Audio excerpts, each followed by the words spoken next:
तर नमस्कार मित्रांनो, नवीन व्हिडिओत तुमचं सगळ्यांचं स्वागत आहे। तर आजचं वातावरण पहा आमच्या इकडचा सकाळचा,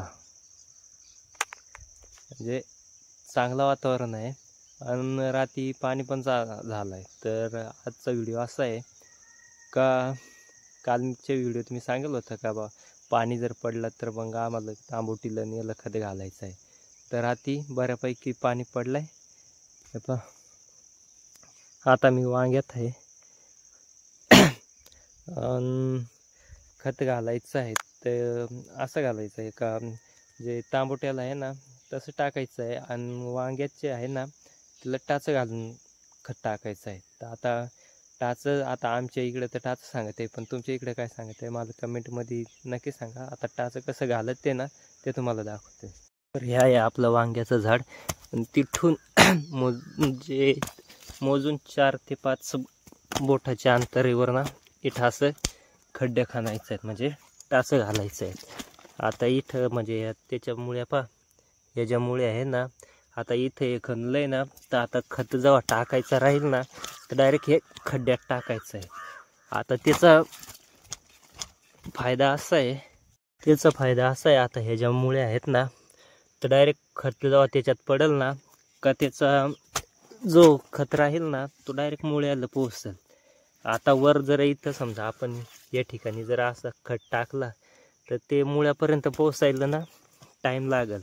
जर खड्डा खणून जर टाकला ना डायरेक्ट मुळ्यापर्यंत हे खत पोहोच। आता जर काही जण सांगतील का म्हणतो वरून जरी टाकला तरी मुळापर्यंत पोहोचेल, पण हा आता कसं आहे पाणी पडेल आहे, खड्डा खणून म्हणजे टाचं घालून टाकलं ना खत, तर त्याने काय होईल का डायरेक्ट मुळे आहेत ना ते ओढून घेतील ओलाव्याचे, आणि वर टाकलं ना तर मुळापर्यंत पोहोचायला टाईम लागेल।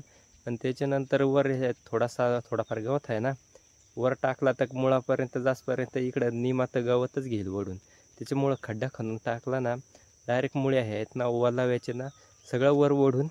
आता कोणकोणतं खत टाकू जे राहिलं ना ते आता थोडे पुढं दाखवलंच, म्हणजे आता खतेच्या गोणी तर फोडून ठेवलेलं आहे। तर तिकडं पप्पा आहेत ना, तांबोटे आहेत ना तिकडं पुढं, तर तिकडे तांबोट्याला खत घालून राहिलं आणि मी इकडे टाचं मारायला आलो आहे। म्हणजे त्यांचा होसपर्यंत ना माझं इकडं टाचं घालून होईल का, मग किती फायनली झालं भाऊ तेवढं टाचं मारून। आता ना तुम्हाला खत दाखवतोय कोणकोणतं टाकलं आहे ते।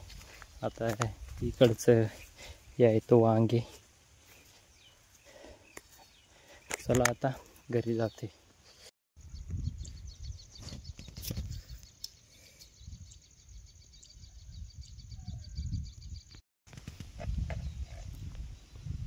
ही गोण आहे,